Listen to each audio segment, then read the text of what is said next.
Before the silence, before the fear, before the headlines called it a crisis, there was peace. In the rolling hills of Nimba County, Liberia, nestled between cocoa farms and quiet bush paths, lived a family rich in love, even if not in money. The Payes were known in the village of Zowainta as humble people. Gonpul, the eldest son, stood out in every way. 6'3" at only 16, lanky yet graceful, always carrying his mother's sewing machine when it broke, or helping his father mark papers under the lantern. His mother, Gonpul Paye, was a tailor with magic in her hands. Bright fabrics hung on clotheslines outside their house, drying like flags of joy. His father, Mr. Paye, was a respected schoolteacher, known for quoting proverbs like, "A child who learns early walks without stumbling."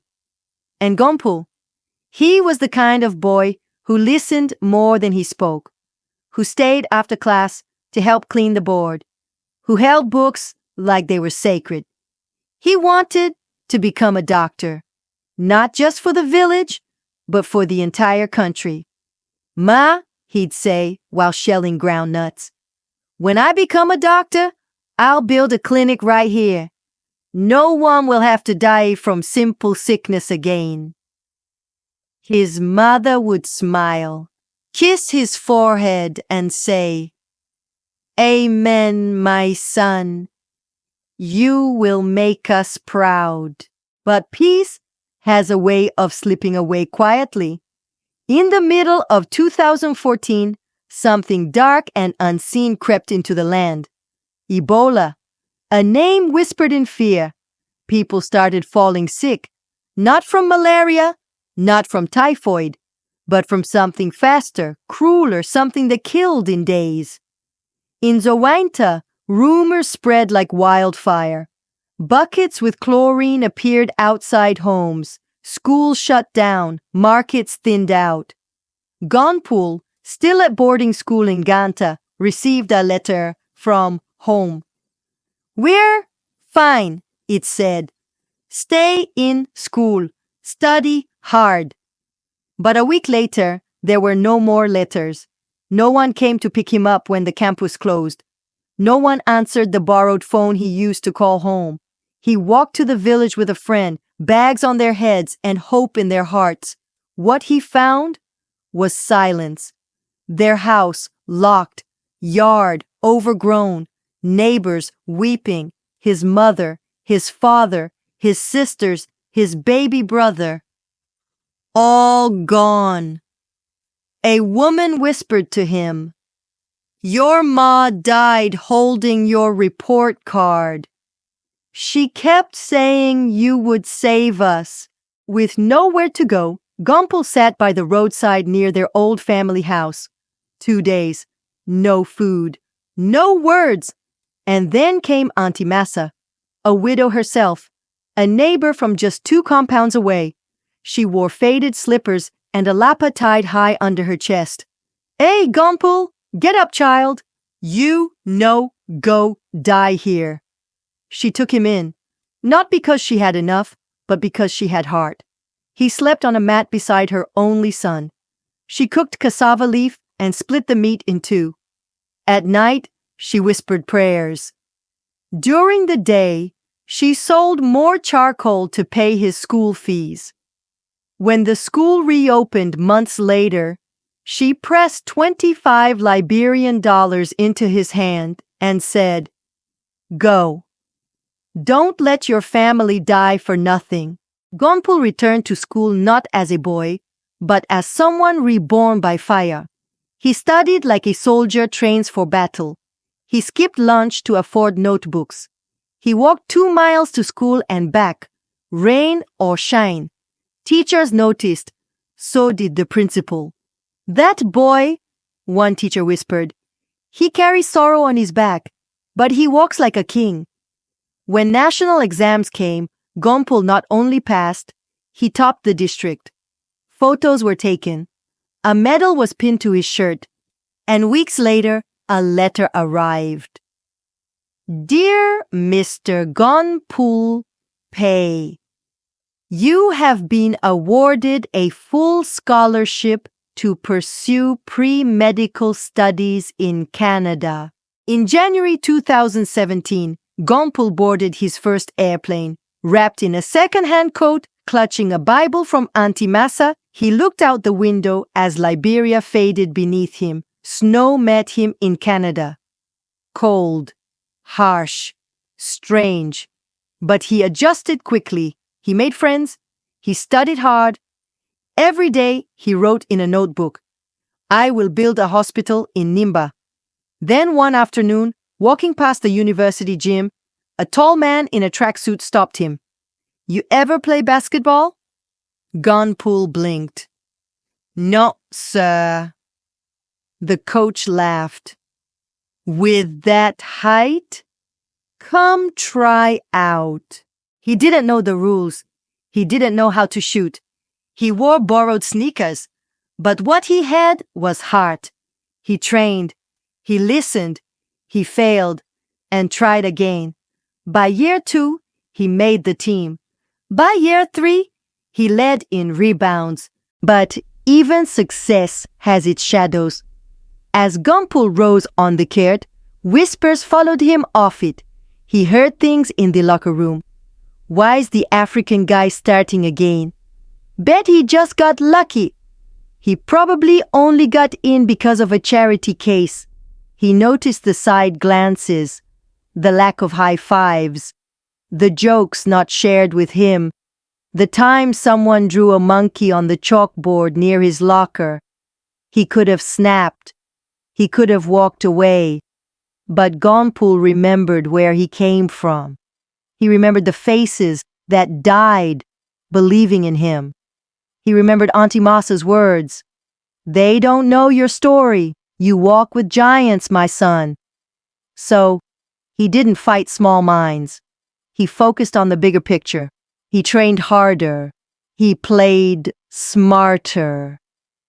He let his performance speak. And eventually, even the ones who doubted him stood and clapped. By year 4, he was drafted into Canada's Major League. His first game, he scored 18 points. The stadium chanted his name. But Gonpul wasn't interested in fame. He was interested in impact.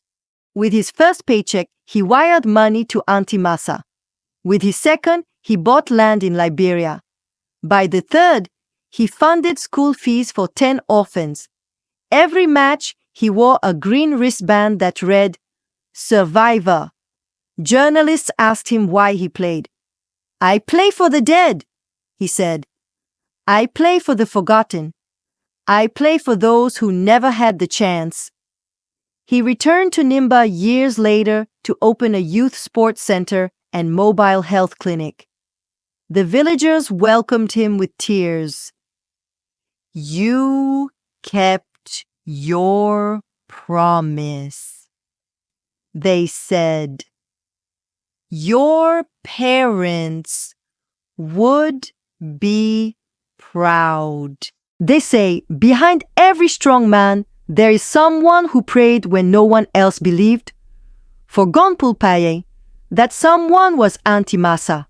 She had taken him in when no one else would, fed him when her own child went to bed hungry, paid his school fees by selling charcoal, bitter balls, and hope. And now it was her turn to receive. One sunny morning in Ganta, years after Gonpul's rise to fame, a convoy of black SUVs arrived at her zinc roof home. Neighbors rushed outside, curious. Children whispered, they say Gonpul come back oh. Auntie Massa must be important pa. From the car stepped Gonpul, now taller, broader, and dressed like a man of the world, but still with the same warm eyes. Mère, he said, kneeling before her, I came to carry you where you belong. He held out a set of keys. to a brand new house with tiled floors, solar lights, running water, and a kitchen bigger than her entire old home. Auntie Masa gasped, tears spilling from her eyes. "You mean all this for me?" "You no forget me, Gonpul." He smiled. "I am who I am because you chose not to forget me." She moved in a week later, with indoor plumbing, a small garden, a paid caretaker, and weekly delivery of food. Her grandchildren now go to private school. Her name is known across Nimba. She's no longer the charcoal woman at the edge of the market. Now she's known as Mamasa, the mother of the miracle. 10 years after Ebola took everything from him, Gonpul Paye returned to Zowinta with blueprints and bulldozers. The land where his family home once stood became the foundation of something new. The Paye Memorial Community Hospital, with 25 beds, maternity care, emergency services, and a research wing dedicated to viral disease. When the ribbon was cut, Gonpul stood with tears in his eyes, holding a photo of his mother. "This," he whispered, "is for you." I kept my promise. The entire village clapped. Nurses hugged him. Auntie Masa stood proud, hand over heart. "You did it, my son," she said. "You gave the dead a reason to rest in peace." Then came 2020, a new invisible enemy, COVID-19. The world panicked, nations locked down, and once again, Africa's poor were at risk of being forgotten. But Gonpul didn't wait for someone else to act. Through his foundation, he launched the Survivor Stimulus Campaign in Liberia. With his personal earnings and support from partners in Canada, he sent food packages to over 10,000 families, sanitation kits to 50 rural clinics, laptops and radios to students cut off from learning emergency stipends, to struggling single mothers. In Zowinta, where it had all begun, he personally delivered supplies house to house. People called him Doctor Without the Coat, and to them, he was more than that. During a donation ceremony in Ganta City, Nimba, a journalist from an international press team, asked, "Mr. Paye, you've now donated over $2 million worth of relief to disaster-struck families. What inspired you to give so much of yourself when you could just enjoy your success?" Gonpul stood quiet for a moment, then adjusted the mic. "I was once a boy with nothing, no home, no family.